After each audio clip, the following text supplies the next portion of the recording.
Hello, everyone, and welcome to another episode of Ask a Creative. Today, we have a very special guest talking to us for the first time. It's Prasha Sooful. Welcome.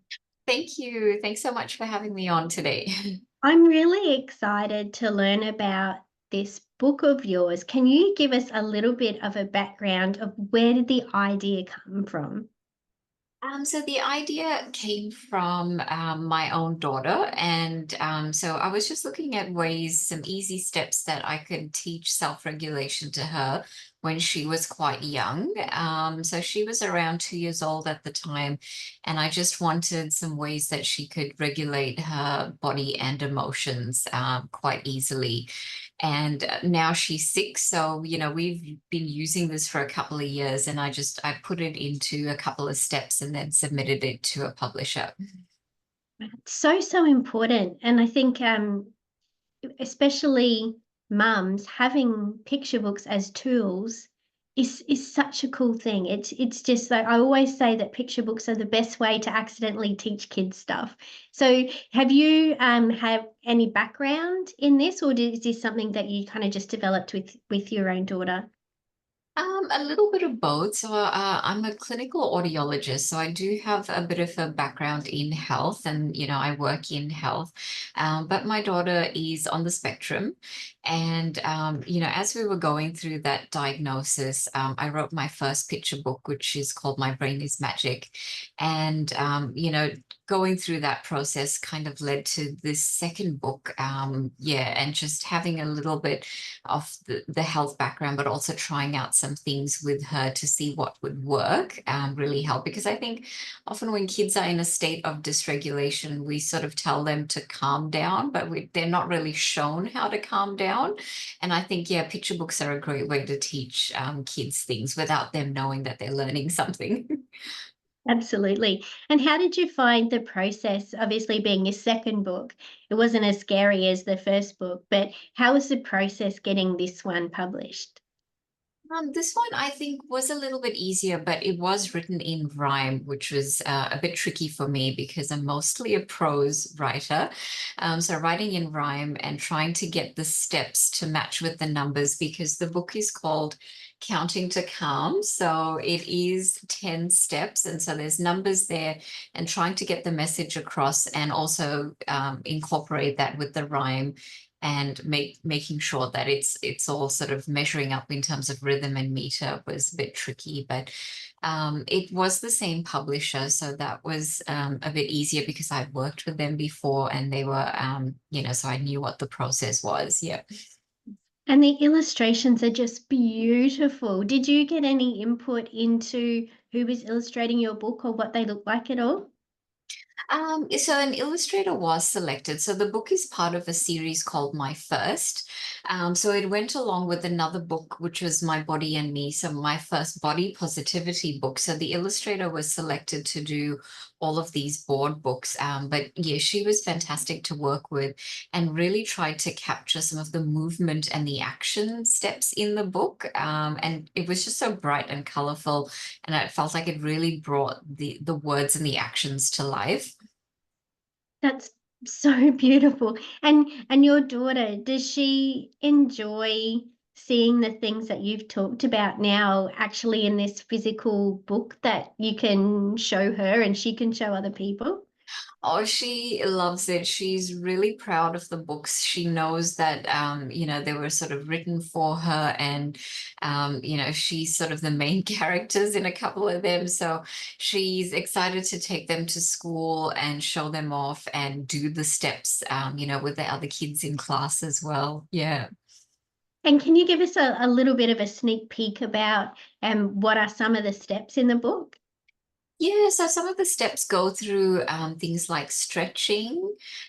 So having your body, just noticing what's happening with your body, breathing, mindfulness, so taking note of what's around in the environment. And then just there's an adult in the book who's doing some of the steps, and the child is sort of following along as well. So it sort of goes through movement and breathing to get the emotions in a state of calm. I love this book so much. Oh, I don't know how many times you're going to hear this, but I might be the first person to say it. I might not. I wish I had this book. When the boys were little, have you heard that lots? I've heard that, yeah. And I think that was one of the reasons I'd come up. So I was trying to look for books as well when my daughter was that age, and something that was just quick and easy, just a few steps to bring the regulation, back. And I was looking around for things like that as well. So that's, yeah, mainly how the idea came about, so that we could give parents a quick way to help their kids regulate. And then also when kids sort of grow up with this from a young age, they're able to take those skills with them into the classroom or, into other situations as well. Yeah, that's amazing. I can see this has so many uses and is going to be helpful in so many different situations. What do you think now that you've had an experience publishing two books? What's the best part about what you get to do right now? Oh, I think it's exactly what you've said. So it's seeing the books in, the hands of readers, and just having, parents and kids say that they enjoyed the book, that they see themselves in it. It's able to help them, just getting some of those reviews and just personal messages from kids and parents and teachers. Just knowing that it's made a difference, in someone's life is really great. Amazing. And we do have a lot of aspiring authors and illustrators watching. Would you have any advice for them at all? Think you just keep going. It is a long process, and especially if you've got other things, you've got family life and you've got a job.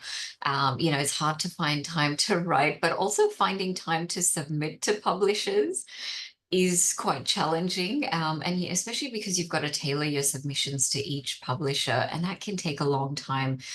So I would say just keep going, and you never know, when it might happen. So this was, completely by accident. I was scrolling through Facebook and happened to see on one of the groups that I belong to that this publisher was open, and they were looking for books on, diversity and neurodiversity. And I had sort of a half-written story, and I thought, okay, this is my, chance to work on it and submit. And it's helpful to have a deadline as well. And I submitted, and it just happened to work out. So just keep looking out for those opportunities, and just keep at it. Yeah. Timing is everything, isn't it? Sometimes Yes. it's just the divine timing that says, now you don't want to Yes. give up until that happens. So if people want to get in contact with you, if they want to find out a little bit more about your first book and this book, what's the best way that they can get in touch with you? Yeah, so I mainly use Instagram as my author platform and as a way to connect with other authors and readers. So you can find me on Instagram. It's at Little Ms. Read, so it's MS. Yep, or you could just, Google my name, Prasha Sooful, and that should come up as well. That's amazing. Thank you so much for sharing the story behind the story of this gorgeous book. And you're going to get sick of so many people just saying to you, oh, this book, it's just exactly what we were wanting. So, congratulations for seeing that and for being brave enough to share your own experience. And you're just going to help so many people. So, well done. And thank you so much for doing that. Thank you so much, Michelle, for your kind words and just, giving me the opportunity to chat with you today. I really appreciate it. Thank you so much.